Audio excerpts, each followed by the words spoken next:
नमस्कार।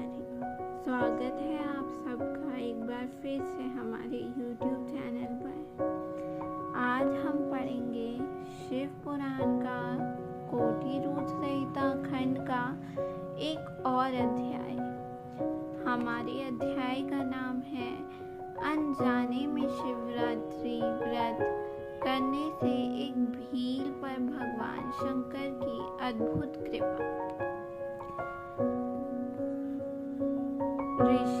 ऋषियों ने पूछा, सूत जी, पूर्व काल में किसने इस उत्तम शिवरात्रि व्रत का पालन किया था और अनजाने में भी इस व्रत का पालन करने के किसने कौन सा फल प्राप्त किया था? सूत जी ने कहा, ऋषियों, तुम सब लोग सुनो।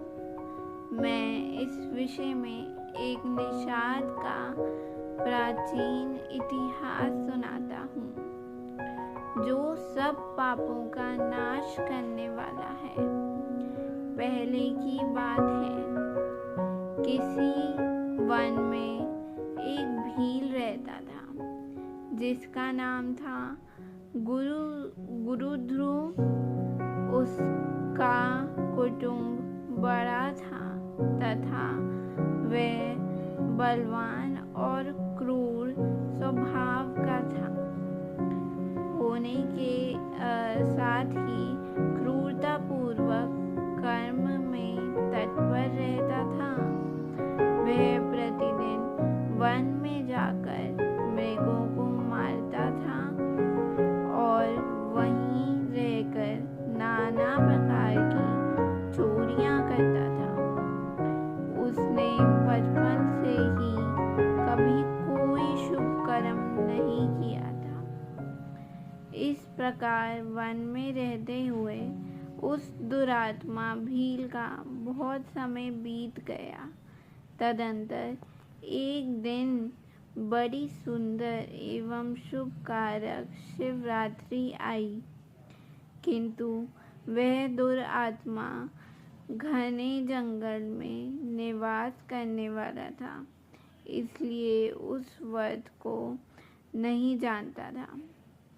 उसी दिन उस भील के माता पिता और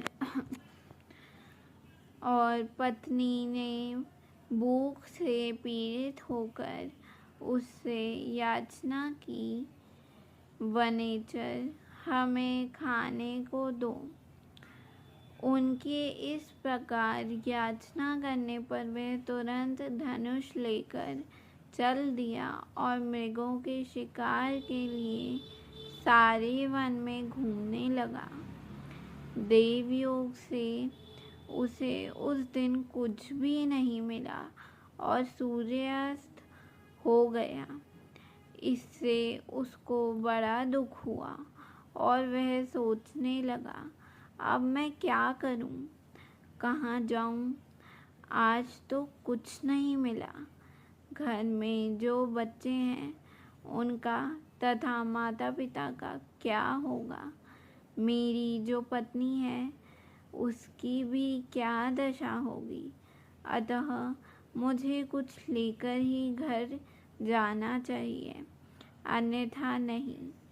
ऐसा सोचकर वह व्याध एक जलाशय के समीप पहुंचा और जहाँ पानी में उतरने का घाट था वहाँ जाकर खड़ा हो गया। वह मन ही मन ये विचार करता था कि यहाँ कोई ना कोई जीव पानी पीने के लिए अवश्य आएगा।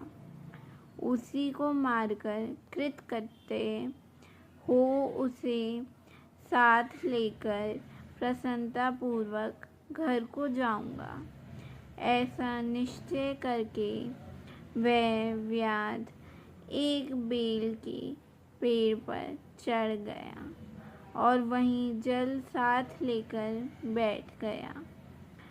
उसके मन में केवल यही चिंता थी कि कब कोई जीव आएगा और कब मैं उसे मारूंगा। इसी प्रतीक्षा में भूख प्यास से पीड़ित हो वह बैठा रहा। उस रात के पहले पहर में एक प्यासी हिरनी वहां आई, जो चकित होकर जोर जोर से चौकड़ी भर रही थी। ब्राह्मणों उस मृगों को देखकर व्याध को बड़ा हर्ष हुआ और उसने तुरंत ही उसके वध के लिए अपने धनुष पर एक बाण का संधान किया। ऐसा करते हुए उसके हाथ के धक्के से थोड़ा सा जल और बिल्व पत्र नीचे गिर पड़े।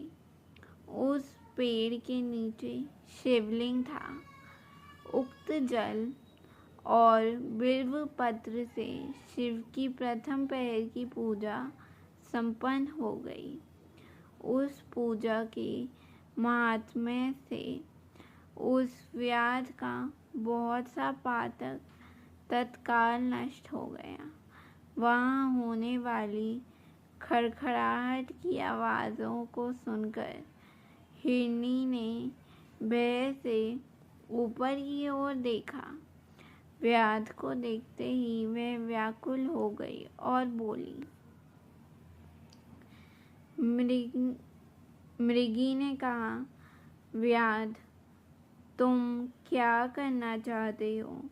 मेरे सामने सच सच बताओ। हिरनी की वह बात सुनकर व्याध ने कहा, आज मेरे कुटुंब के लोग भूखे हैं, अतः तुमको मारकर उनकी भूख मिटाऊंगा, उन्हें तृप्त करूंगा। व्याध का वह दारुण वचन सुनकर तथा जिसे रोकना कठिन था, उस दुष्ट भील को बाण ताड़ने देखकर मृगी सोचने लगी कि अब मैं क्या करूं, कहाँ जाऊं?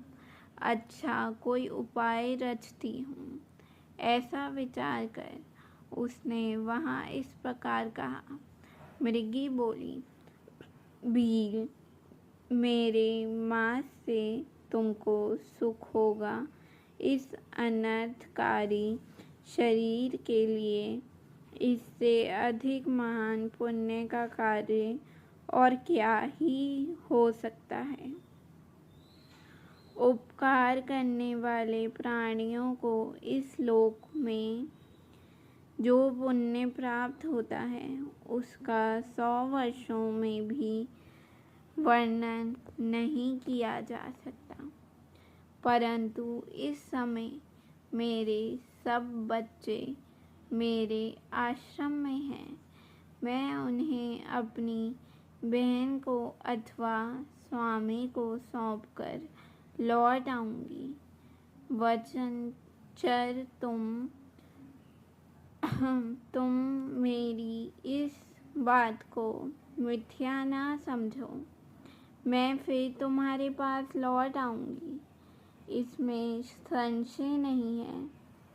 सत्य से ही धरती टिकी हुई है, सत्य से ही समुद्र अपनी मर्यादा में स्थित है और सत्य से ही निर्झरों से जल की धाराएं गिरती रहती हैं। सत्य में ही सब कुछ स्थित है। सूत जी कहते हैं, मृगी के ऐसा कहने पर भी जब व्याध ने उसकी बात नहीं मानी, तब उसने अत्यंत विस्मित एवं भयभीत हो पुनः इस प्रकार कहना आरंभ किया। मृगी बोली, व्याध, सुनो, मैं तुम्हारे सामने से ऐसी शपथ खाती हूँ जिससे घर जाने पर मैं अवश्य तुम्हारे पास लौट आऊँगी। ब्राह्मण यदि वेद बेचे और तीनों काल संध्या ना करे तो उसे जो पाप लगता है पति की आज्ञा का उल्लंघन करके स्वच्छेद अनुसार कार्य करने वाली स्त्रियों को जिस पाप की प्राप्ति होती है, किए हुए उपकार को ना मानने वाले, भगवान शंकर से विमुख रहने वाले, दूसरों से द्रोह करने वाले, धर्म को लांघने वाले तथा विश्वासघात और छल करने वाले लोगों को जो पाप लगता है, उसी पाप से मैं भी लिप्त हो जाऊं, यदि लौटकर यहाँ ना आऊं। इस तरह अनेक शपथ खाकर जब मृगी चुपचाप खड़ी हो गई, तब उस व्याध ने उस पर विश्वास करके कहा, अच्छा, अब तुम अपने घर को जाओ। तब वह मृगी बड़े हर्ष के साथ यानी पानी पीकर अपने आश्रम मंडल में गई। इतने में ही रात का वह पहला पहर व्याध के जागते बीत गया। तब उस हिरनी की बहन दूसरी मृगी, जिसका पहली ने स्मरण किया था, उसकी राह देखती हुई जल पीने के लिए वहां आ गई। उसे देखकर भील ने स्वयं बाण को तरकस से खींचा। ऐसा करते समय पुनः पहले की भांति भगवान शिव के ऊपर जल और बिल्व पत्र गिरे। उसके द्वारा महात्मा शंभू की दूसरे पहर की पूजा संपन्न हो गई। यद्यपि वह प्रसंगवश ही हुई थी, तो भी व्याध के लिए सुखदायिनी हो गई। मृगी ने उसे बाण खींचते देख पूछा, वनेश्वर, यह क्या करते हो? व्याध ने पूर्ववत उत्तर दिया, मैं अपने भूखे कुटुंब को तृप्त करने के लिए तुझे मारूंगा। वह सुनकर वह मृगी बोली। मृगी ने कहा, व्याध, मेरी बात सुनो, मैं धन्य हूँ। मेरा ध्येय धारण सफल हो गया, क्योंकि इस अनित्य शरीर के द्वारा उपकार होगा, परंतु मेरे छोटे छोटे बच्चे घर में हैं, अतः मैं एक बार जाकर उन्हें अपने स्वामी को सौंप दूं, फिर तुम्हारे पास लौट आऊंगी। व्याध बोला, तुम्हारी बात पर मुझे विश्वास नहीं है। मैं तुझे मारूंगा, इसमें संशय नहीं है।